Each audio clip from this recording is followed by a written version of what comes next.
Hello everyone, आमी प्रियंका। आमार এই চ্যানেলে তোমাদের সবাইকে স্বাগত। কেমন আছো সবাই?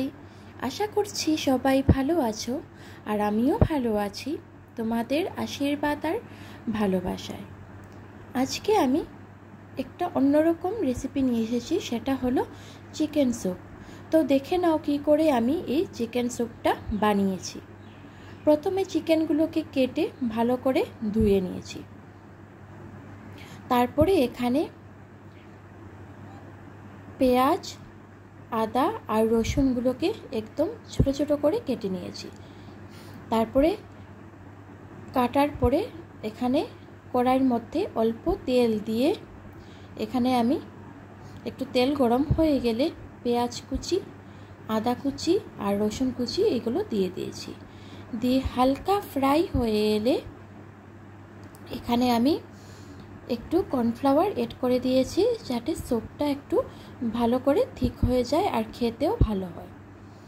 দিয়ে তারপর এখানে আমি স্বাদমতো নুন দিয়ে দিয়েছি। দিয়ে আবারও ভালো করে ফ্রাই করে নিয়েছি। ফ্রাই অল্প হয়ে যাওয়ার পর এখানে আমি চিকেনগুলো এড করে নিয়েছি। চিকেনগুলো দিয়ে প্রায় 30% মতো একটু ফ্রাই করে নিতে হবে, যাতে ভালো করে একটু অল্প অল্প সেদ্ধ হয়ে যায়। তারপরে ওইগুলো নামিয়ে এখানে কুকারের মধ্যে বানাবো, তো তাই কুকারের মধ্যে এই সবগুলো দিয়ে চিকেন যা ভেজেছিলাম, পেঁয়াজ, আদা, রসুন দিয়ে এগুলো সব দিয়ে জল দিয়ে দেব।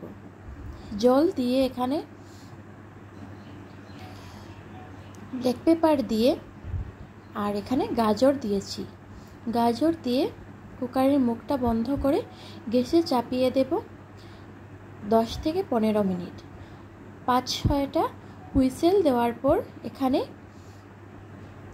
চিকেনগুলো নামিয়ে নেব। নামিয়ে একটা বাটিতে ঢেলে দেব। তারপরে এখানে চিকেনগুলো আলাদা করে দেব। আলাদা করে বোনলেস পিস করে নেব। করে তারপরে চিকেনগুলোর পিসগুলোকে একদম ছোট ছোট করে হাত দিয়েই করতে পারো বা গ্রাইন্ডারও ইউজ করতে পারো, একদম ছোট হয়ে যাবে। এরকম করে তারপর কড়াইয়ের মধ্যে চিকেনের যে স্যুপগুলো আছে ওইগুলো দিয়ে আর যে চিকেনগুলো আলাদা করে রেখেছিলাম একদম ছোট ছোট করে ওই চিকেনগুলো দিয়ে আর এখানে লেবুর রস দিয়েছি। একটু লেবুর রস দিয়ে ভালো করে 5 থেকে 10 মিনিটের মতো ফোটাতে হবে, যতক্ষণ পর্যন্ত না এই স্যুপটা ঠিক হয়ে যায়। ঠিক হয়ে গেলে নামিয়ে গরম গরম পরিবেশন করুন এই চিকেন স্যুপ। চিকেন স্যুপ তো তোমরা অনেক রকম খেয়েছো, এইভাবে বানিয়ে একবার খেয়ে দেখবে। একদম কম সময়ে আর একদম ঘরোয়া উপকরণ দিয়ে ঝটপট হয়ে যায়। বন্ধুরা, তোমাদের যদি আমার এই রেসিপিটা ভালো লেগে থাকে তাহলে লাইক, শেয়ার অ্যান্ড সাবস্ক্রাইব অবশ্যই করো। আর আমার পাশে থেকে আমাকে এগিয়ে যেতেও সাহায্য করো। বন্ধুরা, তোমরা যারা আমার এই চ্যানেলে ভিজিট করেছো, তোমাদের সবাইকে অসংখ্য অসংখ্য ধন্যবাদ।